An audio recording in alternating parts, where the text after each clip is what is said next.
Vamos a iniciar. Muy buenas noches a todos y a cada uno. Vamos a iniciar en virtud del tiempo, ¿verdad? Para hacer lo más ejecutivo posible y tardarnos, por lo menos la hora, pasaditos allá de la hora, tomando en cuenta que el día de hoy son 14 diapositivas. Buenas noches. Habemos 67 personas ya adheridas a este Classroom. Considero que es un número permisible para empezar el curso. Me imagino que, no sé si ya terminó el otro curso, bueno, pero los compañeros sabrán, ¿verdad? No hay excusas para que no estén adheridos, como les comento, a excepción de que pues el otro curso no haya concluido todavía, ¿verdad? Pero ya estamos en tiempo corrido, 19, ¿verdad? Muy bien, entonces es así como les acabo de enviar ahora hace aproximadamente 15 minutos las diapositivas correspondientes a la clase del día de hoy. Las informaciones, ya están subidas, Johnny, ya está en el Classroom, está subido ya está compartido el instructivo en el Classroom, lo pueden revisar. Ya está subido el 17 de marzo, fue que lo publiqué, ¿verdad?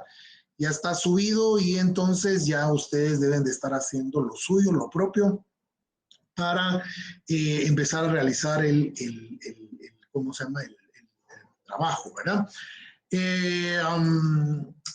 Vamos a ver si ya hay, no sé si ustedes ya lograron percatarse si ya están calendarios, vamos a ver, primer semestre, segundos parciales, solo está publicado el del tercer semestre, falta el del quinto semestre, pero conforme se vayan publicando o se vayan oficializando, van a ser publicados. Por de pronto, ustedes avancen en el desarrollo de su trabajo para que el tiempo no les vaya a agarrar, ¿verdad? Bueno, seguimos creciendo, ya 84 personas en este Classroom. Entonces, iniciaremos como parte de la tercera unidad, la clasificación del concepto jurídico. Seguimos precisamente en este punto del concepto jurídico, ¿verdad? Para lo cual, en esta ocasión nos vamos a fundamentar en la obra del doctor José Fernando Velázquez Carrera, ¿verdad? Autor mexicano, ¿verdad? Del Instituto Tecnológico de la Ciudad de México, ¿verdad? Con doctorado precisamente en Derecho y pues parte de esta obra me parece ser que compartíamos la otra vez que es parte de precisamente parte de su trabajo de tesis, me parece ser, de él, ¿verdad? En maestría es que tienen ellos el curso de lógica jurídica. Bueno, entrando en materia, él establece que la clasificación del concepto jurídico consiste en determinar cómo pueden clasificarse los conceptos jurídicos, atendiendo a las clasificaciones de los conceptos en general de la lógica clásica.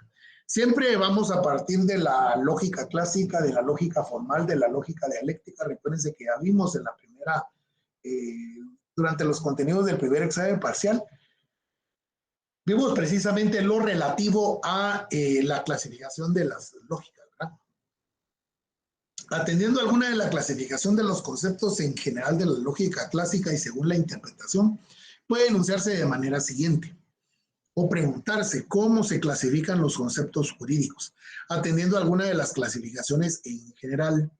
Para ello, el doctor José Fernando Vázquez Carrera va a auxiliarse del gran Eduardo García Maínez, ¿verdad? Ese gran tratadista también mexicano, en su obra, precisamente un capítulo completo de su obra, precisamente lo trata con relación al concepto jurídico. Los conceptos jurídicos, según García Maínez, se clasifican en una forma similar a cómo se clasifican los conceptos en general.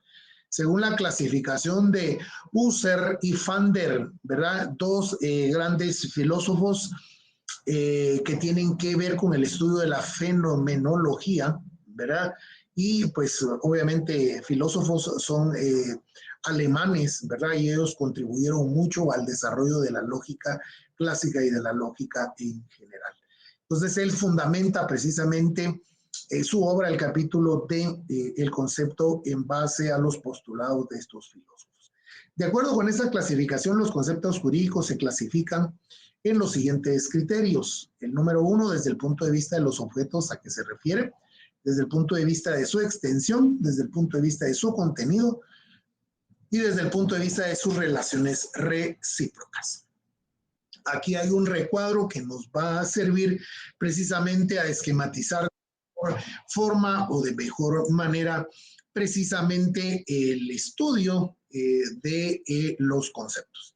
En primer término tenemos los conceptos por los objetos a que se refieren. Estos van a ir en forma horizontal. Le seguiría entonces el lógico jurídicos, ontologías jurídicos, situacionales, relacionales, predicativos y sustantivos. Esto va a ser con relación a la primera clasificación. La segunda clasificación es con relación a su extensión. Estos se van a clasificar en singulares, plurales y universales. La tercera clasificación va a ser por su contenido y estos se subdividen a través de simples y complejos. Y por último tenemos por sus relaciones. Van a ser dependientes, independientes, compatibles, incompatibles, coordinados, supra y subordinados, ¿verdad? Esta es la forma de poder esquematizar precisamente la clasificación de los conceptos jurídicos. Amén de lo que acá está escrito y entonces a saber de la clasificación, diremos que de acuerdo al pensamiento de García Maínez sobre el problema relativo a la clasificación de los conceptos jurídicos, examinando el criterio de clasificación desde el punto de vista de los objetos a que se refieren. La primera entonces sería la clasificación de los conceptos jurídicos desde el punto de vista de los objetos a que se refieren. Este problema, porque es un planteamiento, es una problemática poderlos establecer, poderlos ver su clasificación, consiste en determinar cómo pueden clasificarse los conceptos jurídicos. Al respecto de ello, podíamos preguntarnos, dependiendo de los objetos a que se refieren, cómo se clasifican los conceptos jurídicos atendiendo a la clasificación en general por los objetos a que se refieren. Para García Maínez, desde este ángulo visual, los conceptos jurídicos pueden dividirse en lógico-jurídicos y ontológicos jurídicos. ¿A qué se refiere cuando habla de lógicos jurídicos? Los conceptos lógicos jurídicos son los referidos a conceptos, a juicios y raciocinios jurídicos. Por ejemplo, a los conceptos jurídicos y notas de los mismos, que podrían ser los siguientes: una cópula jurídica, un concepto jurídico, un concepto racional, un concepto predicado. Esto realmente es una clasificación precisamente atendiendo, ¿verdad?, a esta clasificación de los juicios o los raciocinios. Realmente no nos están dando mucha información, de tal manera que va a ser precisamente en base a lo que se plantea. Tanto la cópula como el concepto racional, como el concepto predicado, va a ser precisamente a ese objeto a que se refiera o al contenido que se refiera cuando nos planteen a nosotros precisamente un concepto. Por su parte, los conceptos referidos a juicios o elementos de estos serían, por ejemplo, ¿verdad?, para pragmatizarlos más, ejemplificarlos más, un juicio jurídico prescriptivo, ¿verdad? Cuando estamos frente a un juicio jurídico prescriptivo, si fuese el caso, estamos hablando de un juicio que ya feneció, un juicio que ya prescribió, ya precluyó. El ejemplo clásico sería, por ejemplo, en derecho en materia de ejecución penal, cuando un delito ya prescribió por el doble del tiempo.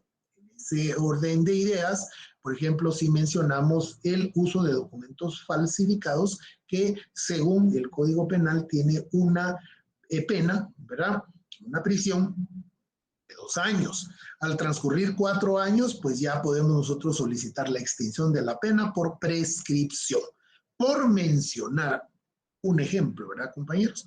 Luego tendríamos las normas genéricas. Las normas genéricas van a ser precisamente aquellas que van a venir en devenida o en degradación de una fundamental o de una principal. Eso, por ejemplo, tenemos varias, y para seguir con el derecho penal. ¿Verdad? Tenemos el Código Penal, el ejemplo que yo he estado indicando estos días, que ya hay una como especialización, ¿verdad? Pero ese en sí son normas especiales o específicas de orden penal que van precisamente a tipificar y a penalizar la conducta, ¿verdad? Del ser humano. Dentro de ellas tenemos entonces el crimen, la ley de crimen organizado, tenemos la ley de armas y municiones, tenemos, por ejemplo, también la ley de violencia intrafamiliar, la ley de femicidio y así tantas más que podríamos comentar, ¿verdad? Cuando hablamos de una norma individualizada, también que podría ser uno de los ejemplos, nos estamos refiriendo a una norma en particular.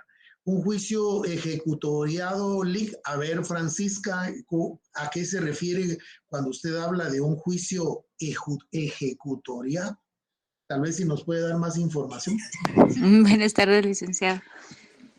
Pues es un Buenas proceso noches. que, buenas noches, sí, es el proceso que ya pasó por todas sus etapas y que ya no le cabe ninguna apelación ni nada, ¿verdad? ¿En qué materia, Francisca? Penal, licenciado. Ah, sí. Bueno, mire, bueno, hoy precisamente, fíjense ustedes, llegó a la oficina, lamentablemente, ¿verdad? Llegó un cliente, ¿verdad? Llegó con un rechazo de un recurso de casación, ¿verdad? Materia penal, por el delito de portación de arma, ¿verdad? Recordémonos que la ley de armas y municiones actualmente, bueno, esta fue modificada en el sentido de ser más severa y entonces, en primer término, podríamos indicar que esta ley, por ejemplo, ya no permite la medida sustitutiva, ¿verdad? Entonces, muchas veces las personas, porque recuérdense que hay tenencia y portación, más que son 2 delitos distintos. Entonces, eh, si en este caso podría buscarse la pena que la ley establece mínima es de 8 años, ahí no hay conmuta, ¿verdad? Ustedes, porque es hasta los 5 años, pero resulta ser de que el señor, va el cliente que fue a consultarme, llegó con su notificación de la Cámara Penal de la Corte Suprema de Justicia, en donde se rechazaba por motivos de forma el recurso de casación.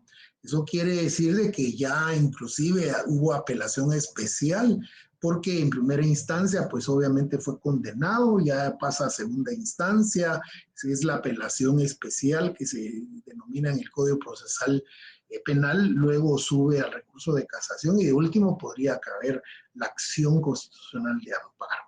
Pero a estas alturas y en la fase procesal, le decía yo al cliente, prácticamente ya esto ya no hay mayor cosa que hacer por él, pues a menos de que se pudiera plantear la apelación, pero imagínense ustedes ya en 3 instancias, ¿verdad? Prácticamente, por así decirlo, eh, fallaron.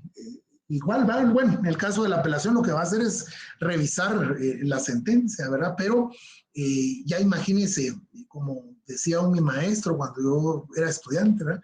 Casacionista solo con los dedos de las manos, jóvenes, nos decía, ¿verdad? O sea, para plantear el recurso de casación sí hay que ser bastante hábil, pues, ¿verdad? Entonces el señor, pues, le plantearon el recurso, ¿verdad? Y entonces ahí lo que va a pasar en este caso, ¿verdad? Se va a ejecutar la sentencia. Y entonces el señor sí tiene que ir porque yo lo que le decía a él y él tampoco no me supo explicar que cómo él andaba con medida sustitutiva, ¿verdad?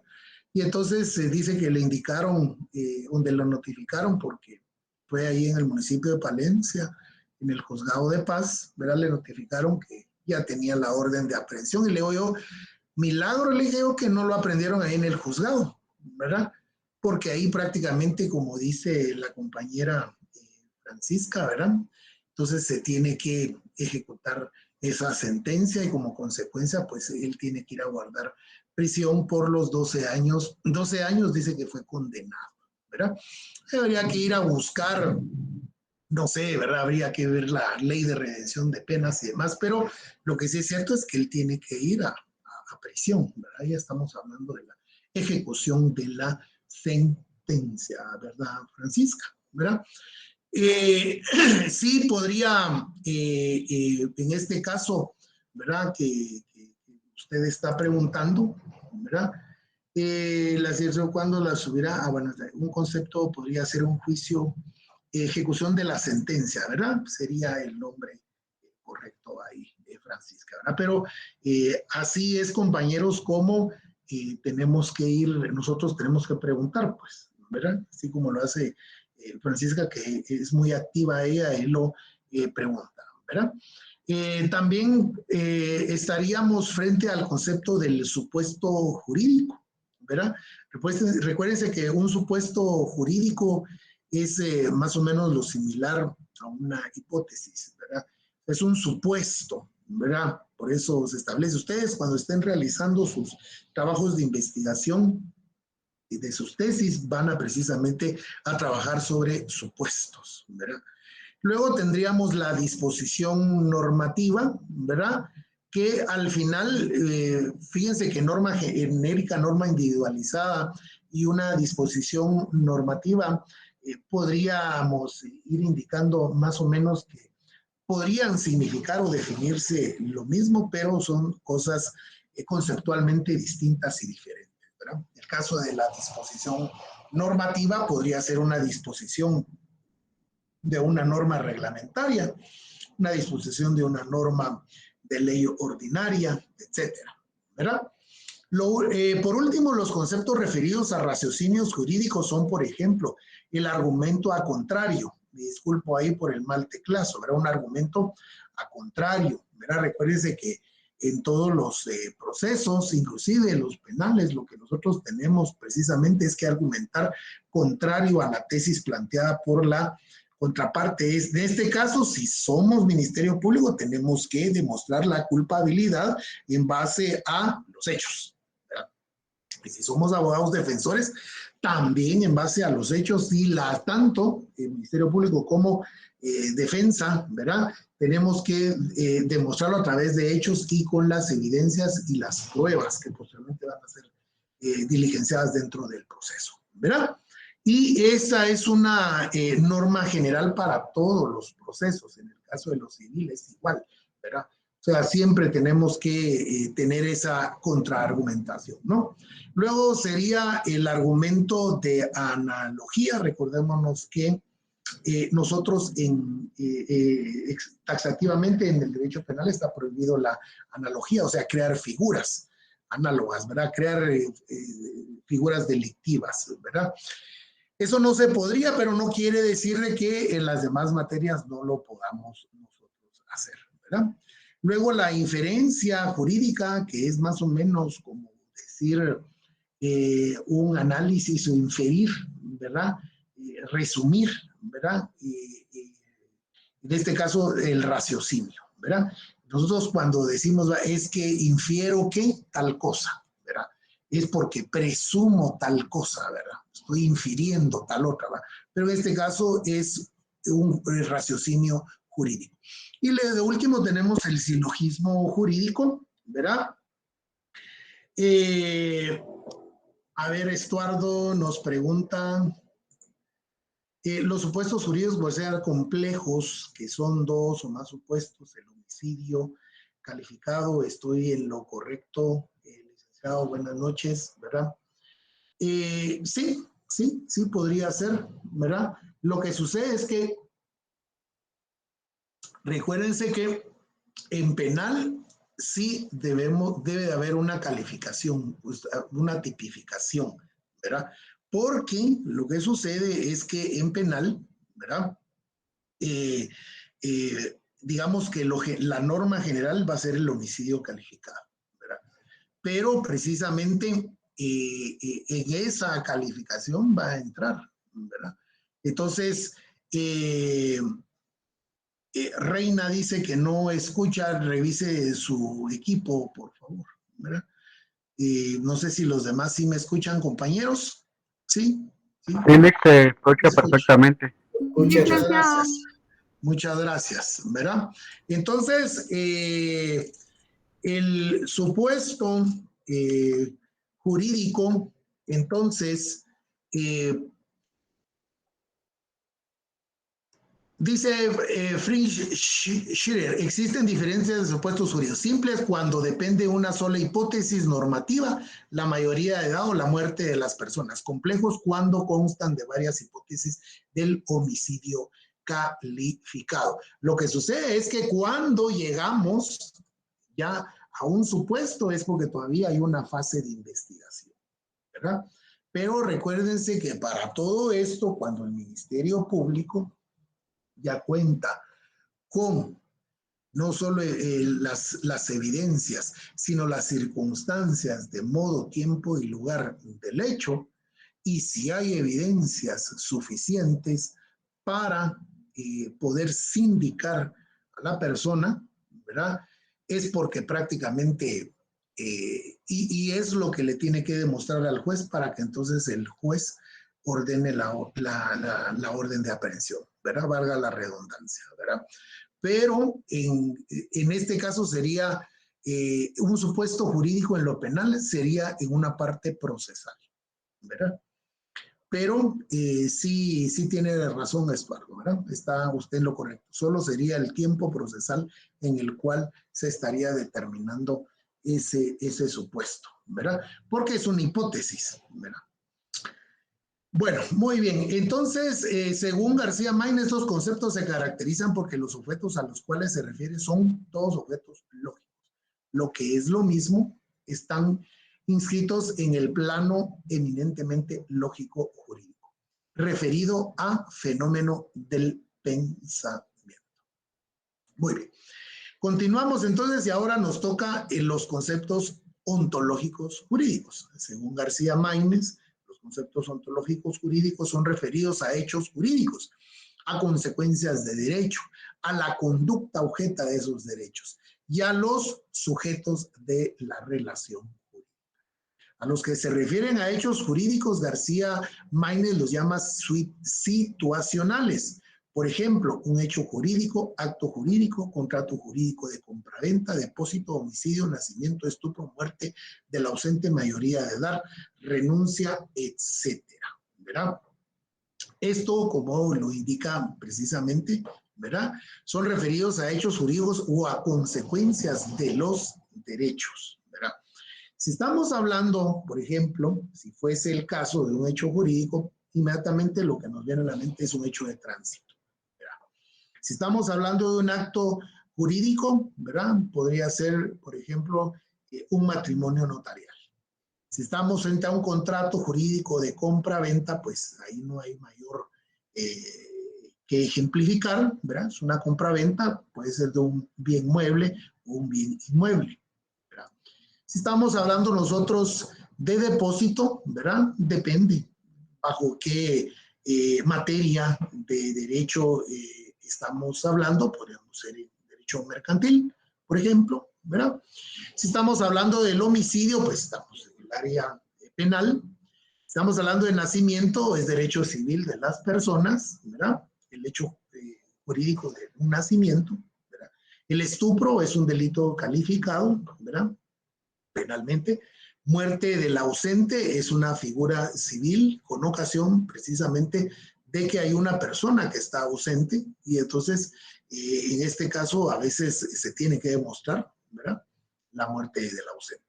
La mayoría de edad, que estamos hablando siempre otra vez del derecho civil, con relación precisamente a la persona, ¿verdad? Y recordémonos, ¿verdad? Que estamos frente también a lo que hemos denominado muchas veces estado civil. El estado civil de las personas no solo quiere decir que está soltero, casado o viudo, compañeros, ¿verdad? El estado civil de las personas es precisamente la mayoría de edad, ¿verdad? Una persona, por eso se habla mayoría de edad de la persona, pero puede ser una persona menor de edad, pero es persona. ¿Y cuál va a ser la diferencia? ¿Verdad? Porque una persona mayor que obtiene la mayoría de edad, pues ya es objeto de derechos y de obligaciones. Una renuncia depende también bajo qué rama del derecho o materia, ¿verdad? Porque si estamos hablando en materia administrativa, podríamos decir la renuncia de un empleado, de funcionario o empleado público, ¿verdad? También en lo laboral, ¿verdad? Podría ser una renuncia, ¿verdad? O podría ser, hablando en general del proceso, ¿verdad? La renuncia técnica, ¿verdad? La cual los abogados, pues también podemos renunciar a las defensas técnicas de, por ejemplo, hay leyes que establecen que por falta de pago, ¿verdad? De los patrocinados uno puede renunciar a la defensa. Estaríamos hablando de ciertas situaciones en específico. Sí, lo que pasa es de que los ejemplos son muy generales, Francisca, en todo el derecho, pero es aplicable, ¿verdad? Por eso es que yo he estado, dando unos consejos, ¿verdad? Ustedes, por supuesto, los diccionarios jurídicos son bastante onerosos, son caros, pero son buenos tenerlo, pues, ¿verdad? Porque precisamente, ¿qué es un diccionario? Pues es la definición de conceptos, ¿verdad? Y lo que Eduardo García Maínez nos presenta acá son conceptos jurídicos, ¿verdad? Para poder hacer precisamente esa ejemplificación, en este caso de los conceptos ontológicos, ¿verdad? Que son conceptos referidos de hechos jurídicos a consecuencia de derechos, ¿verdad? De derechos, ¿verdad? O sea, de normas jurídicas. Eso es lo que está sucediendo, ¿verdad? Lo que estoy haciendo es más o menos como que haciendo o clasificando cada uno de los ejemplos a qué materia pertenece, ¿no? A los que se refieren a deberes y derechos les da el nombre de relaciones o imputativos, ¿verdad? Están imputados, el ejemplo del deber jurídico, ¿verdad? Un deber jurídico, por ejemplo, ahorita que vienen las elecciones, ¿verdad? Recuérdense que todos los ciudadanos, y vean los conceptos cómo se van entrelazando cada uno, ¿verdad? Porque ciudadano, ¿quién es el ciudadano? ¿Verdad? No sé si alguien podría tomar la palabra y comentarme para usted o para él o para ella qué es ciudadano. Así, con conocimiento llano, simple, sin entrar a mucho detenimiento. Alguien por ahí que quiera compartirnos. A ver, Byron, adelante.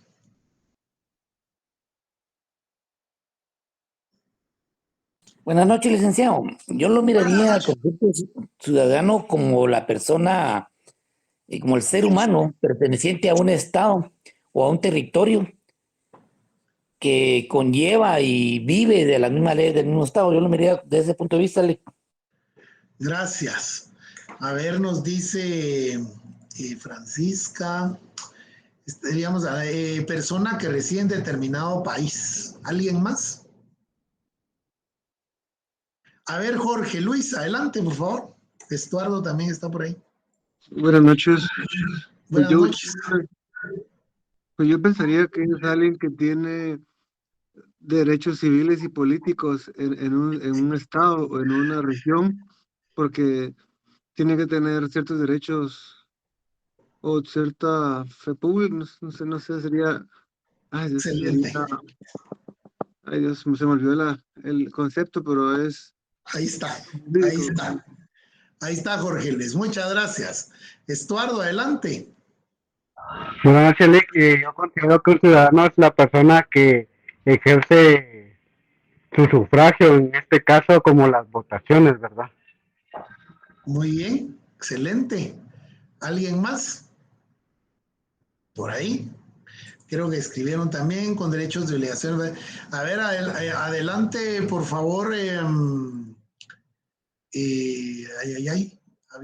Claudia creo que había levantado la mano. Bueno. Sí, buenas noches. El ciudadano que tiene derechos y obligaciones. Ajá.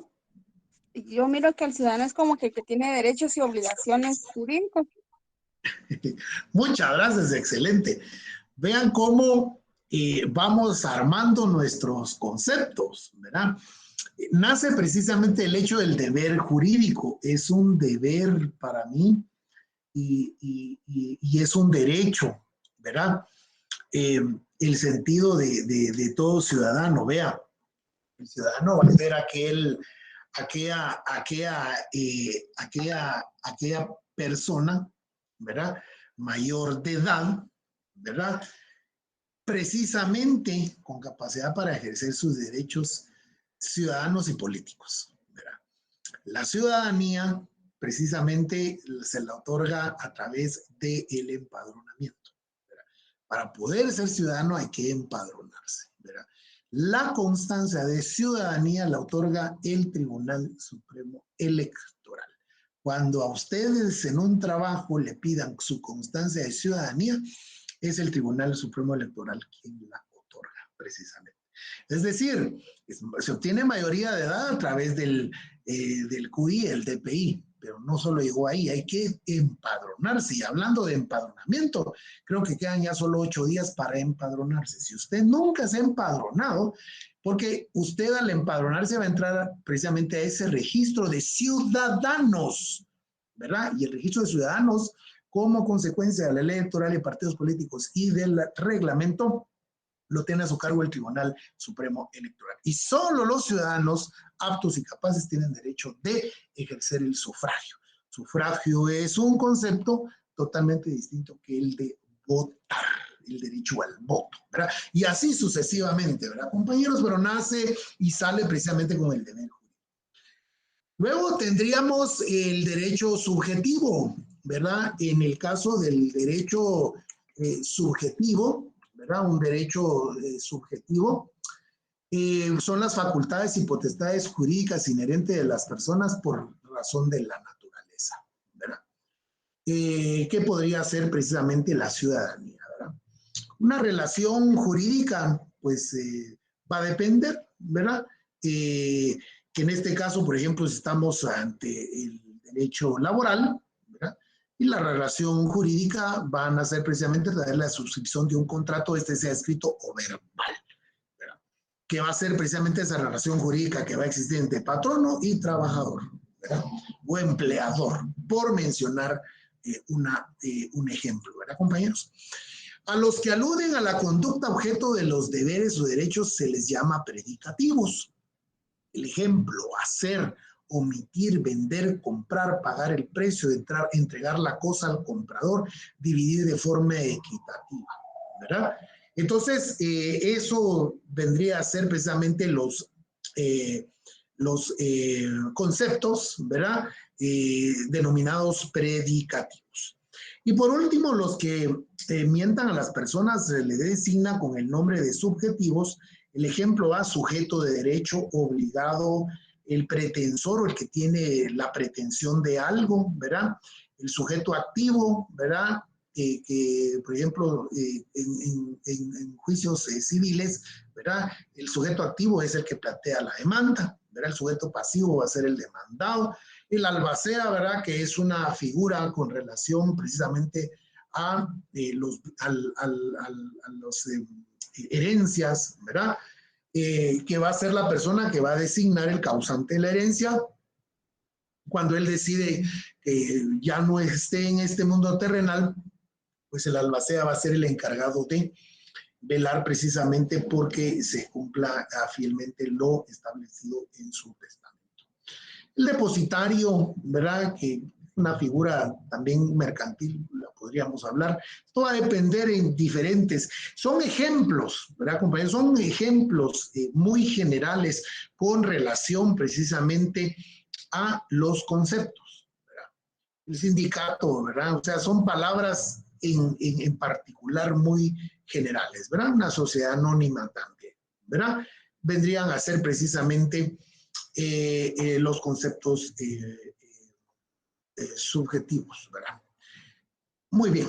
Ahora, posteriormente García Maínez, a toda esta misma clasificación que él mismo ha proporcionado, también establece una definición con relación a un concepto denominado ley de correspondencia.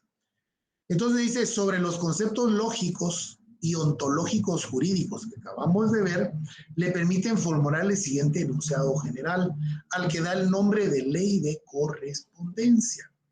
A cada concepto lógico jurídico corresponde otro ontológico jurídico, es decir, se corresponden mutuamente unos con otros y va a tener al final un resultado que, como se corresponden mutuamente, entonces le va a corresponder al revés uno del otro, lo cual es consecuencia de la distinción entre el plano de la regulación jurídica de la conducta y el plano de la conducta jurídicamente regulada, ya establecida por García Maínez en su lógica del juicio jurídico. En este sentido de la ley puede captarse con mayor facilidad comparando los ejemplos que ofrece el cuadro siguiente con los ya enunciados.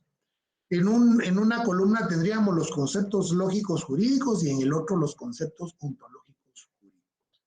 En el primero podríamos mencionar un supuesto jurídico, ¿verdad? Que como consecuencia va a tener un hecho jurídico. La disposición normativa es porque posteriormente va a haber una relación jurídica.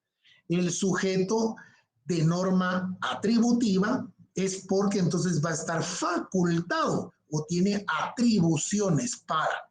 Sujeto de la norma imperativa es porque está obligado a hacer o no hacer. Una cópula atributiva va a ser el derecho subjetivo del que hemos estado hablando. La cópula imperativa es un deber jurídico, como el ejemplo que dimos del sufragio de la ciudadanía. El predicado de la norma atributiva es una conducta objeto de derecho. Y el predicado de la norma imperativa va a tener como consecuencia una conducta de objeto del deber, ¿verdad? Esto es precisamente con relación precisamente a esta ley que él ha denominado ley de correspondencia, ¿verdad? Entonces ahí los podemos tener y los podemos visibilizar, ¿verdad? Y cómo precisamente cabal, ¿verdad? Se relacionan uno con el otro. Hay una correspondencia ahí entre ambos conceptos, ¿verdad? Muy bien, seguimos adelante entonces. Ya vemos 120 personas en este classroom, ¿verdad? Bienvenidos a los compañeros. Si me he empadronado, ya no es necesario hacerlo, ya no, Francisca, ¿verdad? El empadronamiento solo se realiza una vez en la vida, ¿verdad? Ya no se vuelve uno a reempadronar, por así decirlo. Lo que sí puede hacer es actualizar su empadronamiento, ¿verdad? Es decir, como gracias a Dios ya ha ido desarrollando mucho el derecho electoral en Guatemala, ¿verdad? Pero antes, por ejemplo, muchas personas tenían que ir a votar en el lugar de origen, por ejemplo. Pónganle, yo soy de Coatepec, originario de Coatepec, ¿verdad?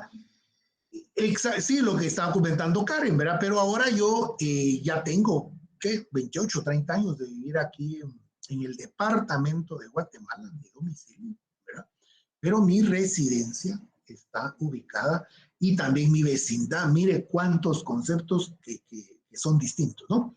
Mi residencia y mi vecindad está en el municipio de Misco, ¿verdad? Entonces yo he actualizado mis datos en el padrón electoral y entonces como consecuencia el Tribunal Supremo Electoral hasta me ha enviado a un centro de votación que está afuera de la colonia donde yo vivo, en una escuela, por ejemplo, ¿verdad? Eso es lo que podemos hacer, ¿verdad? Eso lo pueden hacer todavía ahorita, ¿verdad? Bueno, muy bien. Clasificación de los conceptos jurídicos desde el punto de vista de su extensión. Habiendo examinado el pensamiento de García Maínez sobre el problema de la clasificación, ¿verdad? Entonces aparece ahora este nuevo problema. Ahora él pregunta, dice, ¿cómo se clasifican los conceptos jurídicos atendiendo a la clasificación de los conceptos generales por su extensión. Según García Maínez, desde la perspectiva, los conceptos jurídicos se dividen en singulares, plurales y universales. Aunque fuera esto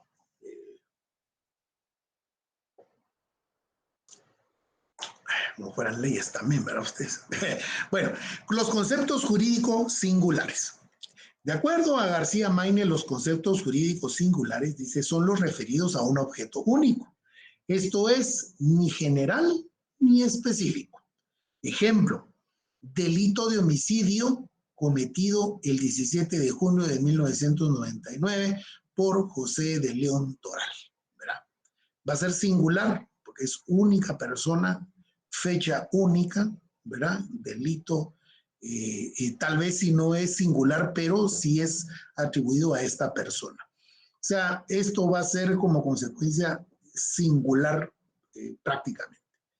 También podría denominarse por el lado civil el ejemplo del contrato de arrendamiento de la casa número o dirección, Quinta Calle 340, zona 1 del municipio de Guatemala, entre el señor Carlos López como arrendador y Beatriz Pérez como inquilina, de conformidad con un contrato de arrendamiento, ¿verdad? Son ejemplos, ¿verdad? Que son clasificados como ejemplos de conceptos jurídicos singulares. Los conceptos plurales, para García Maínez, los conceptos jurídicos plurales son los que designan varios objetos, cuando la reunión de estos es de carácter número y por tanto independiente de consideraciones de índole cualitativa. El ejemplo sería trasladado a la legislación guatemalteca el artículo 1348 del Código Civil, el cual establece la mancomunidad simple. Es el concepto. ¿Qué es la definición? Por la simple mancomunidad no queda obligado cada uno de los deudores a cumplir íntegramente la obligación, ni tiene derecho a cada uno de los acreedores para exigir el total cumplimiento de la misma. En este caso, el crédito o la deuda se considera divididos en tantas partes como acreedores o deudores haya. A cada parte constituye una deuda y un crédito separados, según el Código Civil del Decreto 106. El ejemplo anterior constituye conceptos plurales en un campo jurídico al denominar a varios deudores o acreedores para una obligación que cumplir. Es decir, se está hablando que hay varios acreedores y varios deudores. Y eso es lo que hace precisamente plural al concepto jurídico. Con relación a los conceptos universales, según Eduardo García Maínez, los conceptos jurídicos universales son aquellos que están referidos a todos los miembros de una clase. Así, en el precepto, el comprador debe pagar al vendedor el precio de la cosa. O el comprador, una copropiedad cabría en este caso, ¿sí? Una copropiedad cabría en este caso, división de la cosa común también cabría en este caso, donde existan varios conceptos en una sola figura jurídica, ahí estaríamos ante un concepto jurídico plural. Muy bien, Francisca. Bien hecha ahí la analogía del ejemplo, ¿verdad? El comprador debe pagar al vendedor el precio de la cosa. El comprador es un concepto universal pese a la forma de expresión, pero no alude al comprador en concreto, ni a varios compradores, sino a todos los miembros de la clase correspondiente.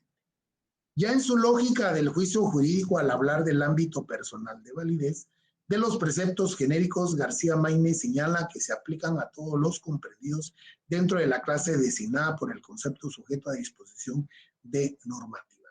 En este caso estamos hablando de todo, del gran universo de compradores, ¿verdad? Porque precisamente se está hablando solo de un comprador y de un vendedor, ¿verdad? Entonces van a ser conceptos universales, ¿verdad? Porque son aplicables ni siquiera en el mundo del derecho, ¿verdad? Si lo vemos desde el punto de vista de la lógica clásica, la lógica formal, ¿verdad? Pero en el caso del concepto jurídico universal, comprador y vendedor de lo que sea, ¿verdad? De un bien mueble, de un bien inmueble, ¿verdad? De un vehículo, de una empresa, de un etcétera, etcétera, ¿verdad? Sería como consecuencia precisamente los ejemplos del concepto jurídico universal. Ahora entraríamos a la clasificación de los conceptos jurídicos desde el punto de vista de su contenido. Ya la vez pasada precisamente también habíamos visto, y lo interesante acá es la contribución que ambos autores tienen, ¿verdad? Habiendo examinado el pensamiento de Eduardo García Maínez sobre el problema de la clasificación de los conceptos jurídicos por su extensión, entramos a analizar el problema relativo a la clasificación desde el punto de vista de su contenido. Este problema consiste en determinar cómo pueden clasificarse los conceptos jurídicos en relación a la clasificación de los conceptos en general y su contenido. Y entonces nos podemos preguntar, ¿cómo se clasifican los conceptos jurídicos? Atendiendo la clasificación de los conceptos en general por su contenido. Para la lógica tradicional, los conceptos se dividen desde el punto de vista en simples y compuestos. Aquellos encierran solo un pensamiento o una nota, estos o varias notas. Según García Maínez, aplicando esta división al campo del derecho, divide los conceptos jurídicos por su contenido en la misma forma, señalando que los conceptos jurídicos simples son aquellos que se componen de una sola nota, tales como los conceptos de trabajador, patrono, contrato, campesino, pena, delito, sentencia, auto, pagaré, cheque y cualquier concepto que esté prácticamente, dijéramos, si estuviéramos, ¿cómo se llama? Bueno, en mi época yo estudié, ¿cómo se llama? Idioma español, pero ahora creo que es el lenguaje, ¿verdad? Ustedes de ahí he ido cambiando el Ministerio de Educación, ¿verdad? Una sola palabra, ¿verdad? Que al final es lo que, y el concepto, ¿no? Que jurídicamente va a tener esa excepción o esa palabra, ¿verdad? En este caso, este concepto va. Trabajador va, derecho laboral, patrono, derecho laboral, contrato cualquiera de los, puede ser civil, mercantil, administrativo, laboral, campesino, ¿verdad? También puede ser civil, administrativo, la pena, penal, delito, penal, sentencia, todos los ámbitos del derecho, ¿verdad? Un auto. En los autos recordemos las resoluciones, las formas de las resoluciones, la clasificación según la ley ordenamiento judicial, auto, resolución y sentencia, ¿verdad? El pagaré, ¿verdad? Que es una figura eminentemente mercantil, ¿verdad? Que es un título de crédito. Ahí están nominados o clasificados todos los títulos de crédito en el Código de Comercio, ¿verdad? Lo interesante el pagaré, ¿verdad? Ustedes cuando lleven ese curso de derecho mercantil, ¿verdad? Que el negocio, ¿cómo se llama? Que dio origen precisamente al negocio jurídico, ¿verdad? El pagaré es un negocio subyacente. Es decir, no se va a ventilar el objeto, el negocio, sino la obligación de pagarlo. Como es un título de crédito, ¿verdad? Ustedes. Entonces, el negocio jurídico está subyacente, digámoslo de otra forma, ¿verdad? Entendible, está debajo de la mesa para así más o menos entender. El cheque, ¿verdad? Y así, etcétera. Los conceptos jurídicos compuestos por su parte serían aquellos que encierran varias notas, como por ejemplo los conceptos sociedad en comandita por acciones, ¿verdad? Porque los socios son denominados comanditados, ¿verdad? Y son socios por acciones, ¿verdad? Es atendiendo la clasificación del Código de Comercio. Homicidio calificado, ¿verdad? Que ya comentaba el compañero allá de los supuestos, ¿verdad? Posesión registral de un inmueble, ¿verdad? Es el acto jurídico por medio del cual se demuestra en el caso guatemalteco a través de una declaración jurada en escritura pública, ¿verdad? Es como se demuestra la posesión de un bien sin que el bien no esté registrado, ¿verdad? Ahora, si está registrado, pues obviamente es a través de la escritura, ¿verdad? Precisamente que hace constar el derecho real de inscripción de la propiedad, ¿verdad? Muy bien. En cualquier momento, y así como lo ha estado haciendo Francisca, me pueden interrumpir, pueden levantar la mano, pueden preguntar, pueden escribir al chat. Aquí estamos para servirles, compañeros. ¿Sí? No se queden con las dudas o los comentarios, pregunten, ¿verdad? Clasificación de los conceptos jurídicos desde el punto de vista de sus relaciones recíprocas. ¿Verdad? Habiendo examinado el pensamiento de García Maínez sobre el problema de la clasificación de los conceptos jurídicos por su contenido, entraremos a analizar el problema relativo. Sí, adelante, Francisca, por favor. Licenciado, se me pareció que los conceptos entre simples, compuestos, singulares y plurales muy parecidos. ¿Cuál sería la diferencia? ¿Cuál sería la diferencia? Vamos a ver, permítame. Aquí en esta es, creo yo, ¿verdad? Lo que pasa que es atendiendo a la definición, ¿verdad, Francisca? Entonces, en este caso, ¿verdad? Si regresamos, ¿verdad? Los conceptos simples son aquellos que se componen de una sola nota. Los compuestos es porque van a estar compuestos de una o más conceptos, ¿verdad? Esa va a ser la diferencia, ¿verdad? Por eso, en esta parte, precisamente, la distinción o la diferencia va a estar en el, exactamente, ¿sí? De eso, como Carla también lo está, perdón, Karen, como Karen lo está también definiendo, ¿verdad? Pero en este caso, ¿verdad? Los simples, una sola palabra, ¿verdad? Y entonces los compuestos, varias, ¿verdad? Singular y plural, ¿verdad? No sé si ahí estamos, Francisca. Sí, claro, gracias. Bueno, clasificación de los conceptos jurídicos desde el punto de vista de sus relaciones recíprocas.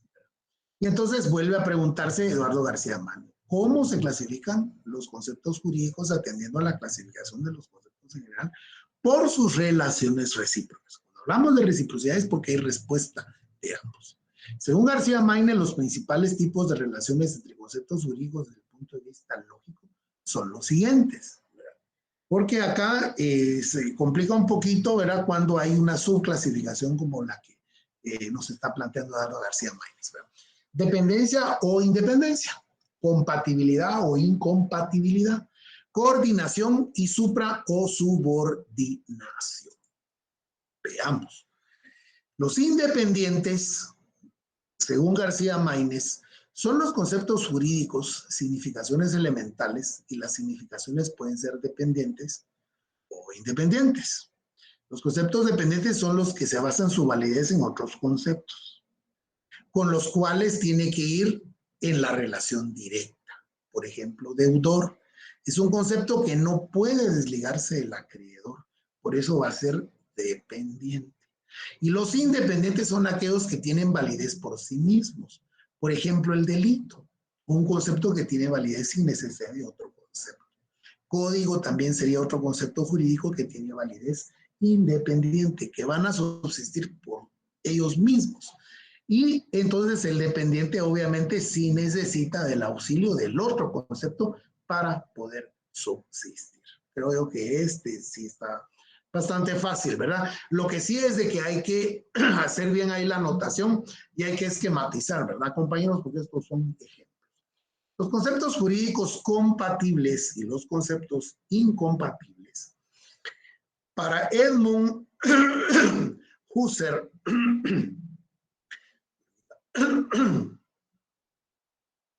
las significaciones, ya se trate de conceptos, ya de juicios, divídase en posibles, compatibles o imposibles, incompatibles. Estos son muy bonitos e interesantes.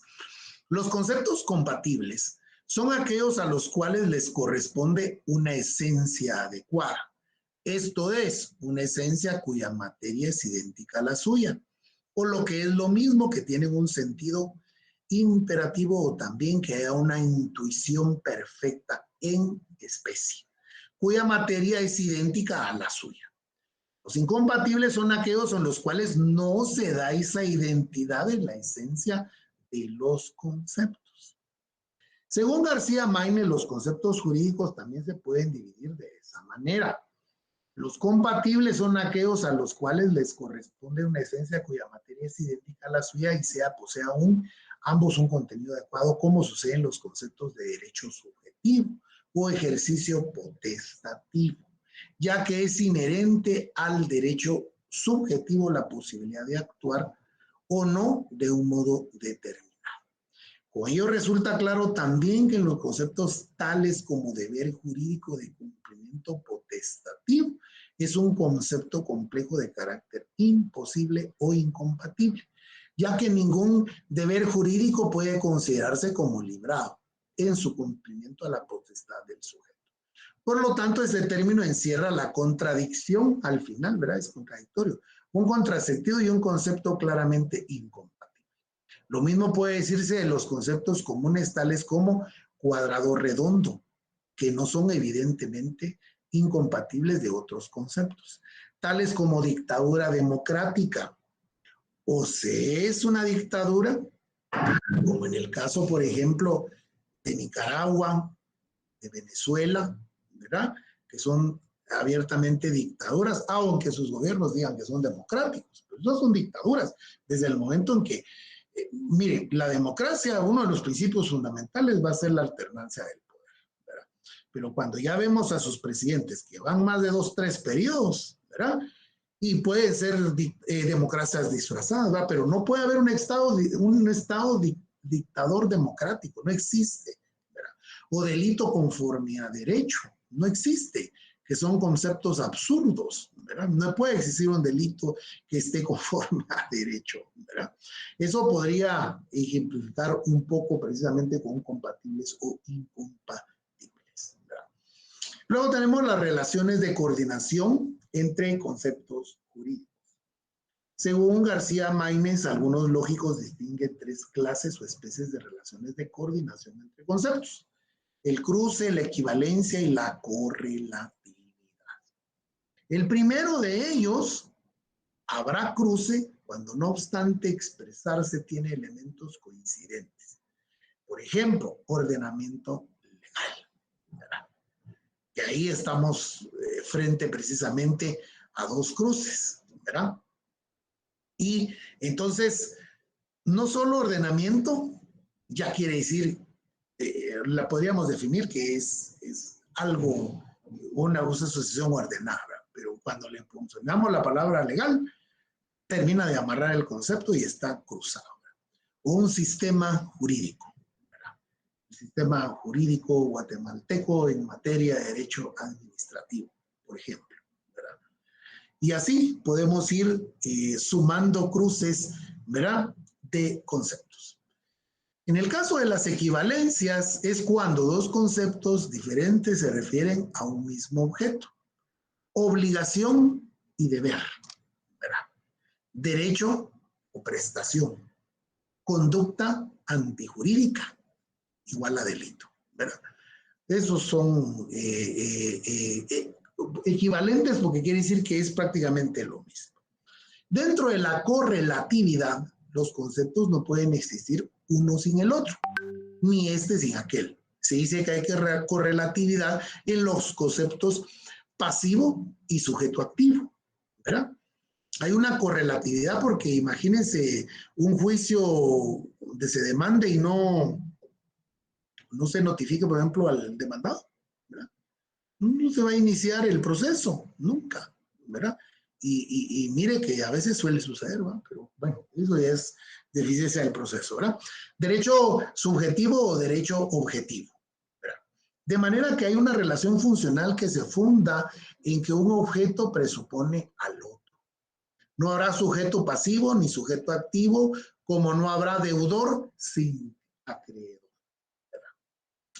Y por último tenemos las relaciones de supra y subcoordinación entre conceptos.